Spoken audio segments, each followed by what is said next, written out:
کیا آپ نے وہ سچا واقعہ سنا ہے جب ایک یہودی نے پیارے نبی صلی اللہ علیہ وآلہ وسلم کو قید کر لیا اور ایک جنگل کا ہرن اپنے وعدے کو نبھانے واپس لوٹ آیا؟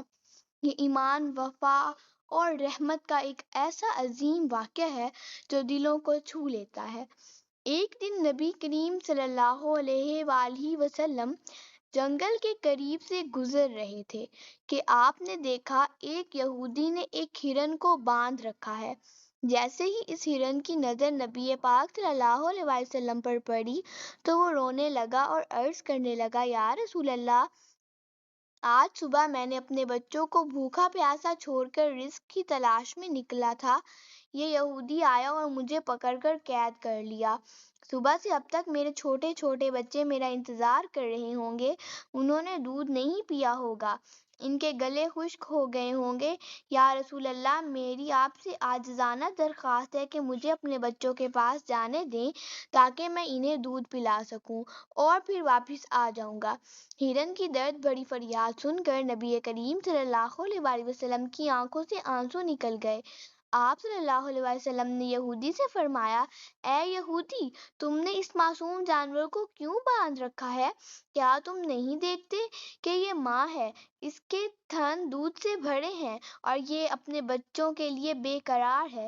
اسے چھوڑ دو تاکہ یہ اپنے بچوں کو دودھ پلا سکے۔ یہودی نے طنزیہ لہجے میں کہا، میں نے بڑی محنت سے اسے پکڑا ہے، میں اسے کیوں چھوڑوں؟ نبی کریم صلی اللہ علیہ وسلم نے نرمی سے فرمایا، اسے ایک بار جانے دو، یہ اپنے بچوں کو دودھ پلا کر واپس آ جائے گی۔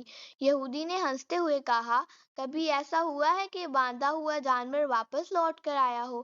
یہ اگر آ گئی تو کبھی نہیں آئے گی۔ اس پر نبی کریم صلی اللہ علیہ وآلہ وسلم نے فرمایا، اے یہودی، اگر ایسا نہ ہو تو مجھے باندھ لینا، اگر یہ واپس نہ آئے تو تم مجھے عمر بھر قید رکھنا۔ یہودی حیران ہوا اور شرط مان لی۔ اس نے ہرن کو آزاد کیا اور نبی کریم کو باندھ دیا۔ آزاد ہوتے ہی ہرن جنگل کی طرف دوڑ گیا۔ یہودی نے دل میں کہا، اب یہ ہرن کبھی واپس نہیں آئے گا اور محمد ہمیشہ میری قید میں رہیں گے۔ مگر کچھ وقت بعد وہی ہرن اپنے بچوں کے ساتھ واپس آیا۔ نبی کریم صلی اللہ علیہ وسلم نے فرمایا، دیکھو اے یہودی، یہ نہ صرف واپس آیا ہے بلکہ اپنے بچوں کو بھی ساتھ لے آیا ہے۔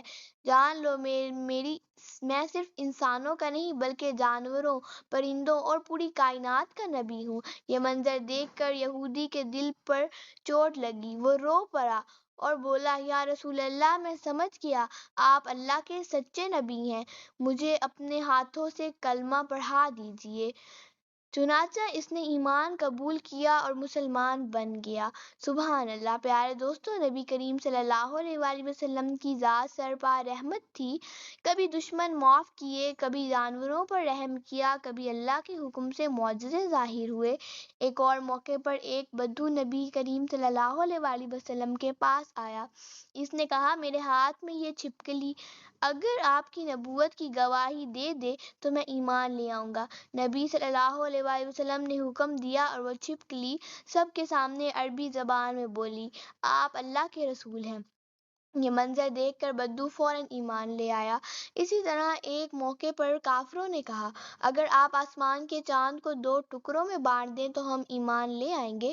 نبی کریم صلی اللہ علیہ وسلم نے اللہ سے دعا کی اور آپ کے اشارے سے چاند 2 ٹکڑوں میں تقسیم ہو گیا۔ پہاڑ دونوں حصوں کے درمیان نظر آنے لگے، مگر کافروں نے کہا، یہ جادو ہے اور ایمان نہ لائے۔ اسی طرح جنگ کے بعد ایک دشمن نے نبی پر تلوار تان لی اور کہا، اب بتاؤ تمہیں میرے ہاتھ سے کون بچائے گا؟ نبی صلی اللہ علیہ وسلم نے پورے سکون سے فرمایا، مجھے اللہ بچائے گا۔ وہ دشمن کانپ اٹھا، تلوار گر گئی۔ نبی صلی اللہ علیہ وسلم نے تلوار اٹھائی اور فرمایا، اب بتاؤ تمہیں میرے ہاتھ سے کون بچائے گا؟ دشمن نے معافی مانگی اور نبی صلی اللہ علیہ وسلم نے اسے معاف کر دیا۔ یہ رحمت دیکھ کر وہ بھی مسلمان ہو گیا۔ ایک اور واقعے میں دشمن اسلام ثمامہ کو گرفتار کر کے مسجد نبوی میں باندھا گیا۔ نبی صلی اللہ علیہ وسلم نے 3 دن تک اس سے سوال کیا اور آخر کار بغیر سزا دیے اسے آزاد کر دیا۔ نبی صلی اللہ علیہ وسلم کی حسن اخلاق نے اس کے دل کو بدل دیا اور وہ اسلام لے آیا۔ یہ تمام واقعات ہمیں یہ سبق دیتے ہیں کہ نبی کریم صلی اللہ علیہ وسلم کی رحمت، صبر، اخلاق اور وفا بے مثال تھی۔ وہ جانوروں پر بھی شفقت کرتے تھے اور دشمنوں کو بھی معاف کرتے تھے۔ یہی وجہ ہے کہ آپ کو رحمت للعالمین کہا گیا۔